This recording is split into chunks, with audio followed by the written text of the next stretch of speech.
Right, how to fix your Wagner steam cleaner if you wake up one day, just want to do some work with it and it's not firing. The problem is right here where the trigger is. Water getting hot, but it's not coming out. First you want to pull these two screws here, and you got one screw under the bottom, right there.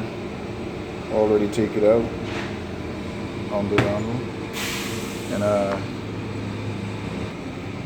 And take this little thing off the, got a little strap here, so take a pliers or a flat mouth screwdriver, take it off and just pop it up. When you pop it up, look like that. This is the problem right here. What you gotta do, get some WD-40 and spray it in there.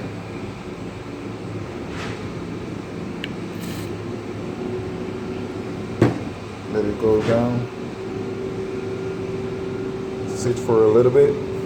So sit for a little bit. You're going to take a pliers and kind of push it in until you feel like it's getting a little bit loose.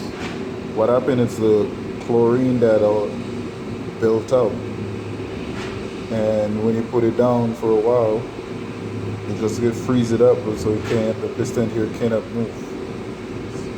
So the steam can't release when you go to use it.